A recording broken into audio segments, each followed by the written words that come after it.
A very good morning to all of you. आज हम करेंगे question number 4 class 8 chapter first परिमेय संख्याएं।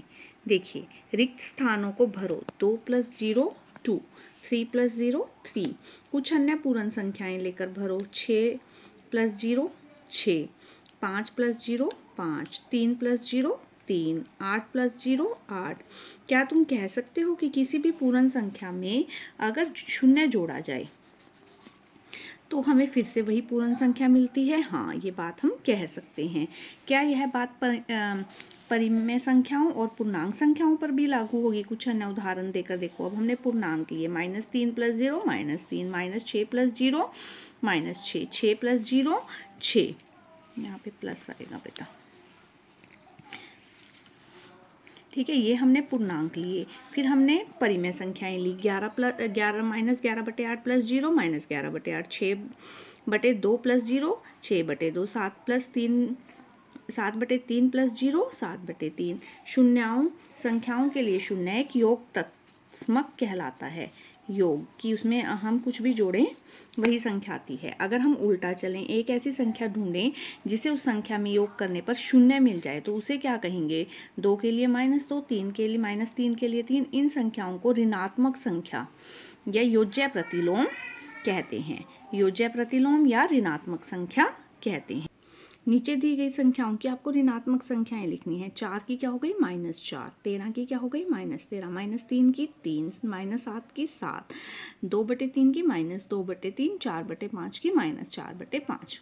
अब हम चलते हैं फिफ्थ क्वेश्चन पर। आपने सीख लिया योज्य प्रतिलोम, ठीक है, या ऋणात्मक प्रतिलोम, ये आपने सीख लिया है। अब हम चलते हैं क्वेश्चन नंबर 5 पे। रिक्त स्थानों को भरो। 5 × 1 5, 3 × 1 3, 6 × 1 6, 12 × 1 12, 8 × 1 8, 10 × 1 10। किसी भी संख्या को 1 से गुना किया जाए तो वही संख्या मिल जाती है हमें।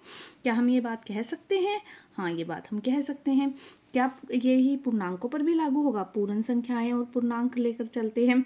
-6/1 × 1 -6, -10 × 1 -10, 8 × 1 8, 13/12 × 1 13/12, -12/10 × 1 -12/10, 6/5 × 1 6/5।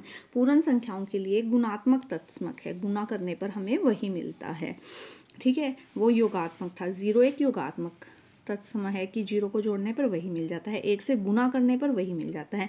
अब हमें वो संख्याएं ढूंढें जिनसे गुना करने पर हमें 1 प्राप्त हो जाए। उन संख्याओं को हम जैसे 2 के लिए 1/2 हो गया, 3 के लिए 1/3 हो गया, कि 2 को अगर हम 1/2 से गुना करें तो हमें क्या मिल जाएगा? 1, ठीक है ना। 3 को अगर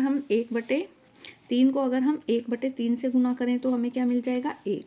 इन संख्याओं को एक दूसरे का गुणात्मक प्रतिलोम या व्युत्क्रम, मतलब उल्टा करना या गुना करना, गुणात्मक प्रतिलोम कहते। नीचे दी गई संख्याओं के व्युत्क्रम लिखने हैं। व्युत्क्रम मतलब उल्टा करके लिखना है। 4 का 1/4, 13 का 1/13, -3 का -1/3, 7 का -1/7, 2/3 का 3/2। उल्टा करके लिखने हैं ना, नीचे वाला अक्षर ऊपर, ऊपर वाला अक्षर नीचे।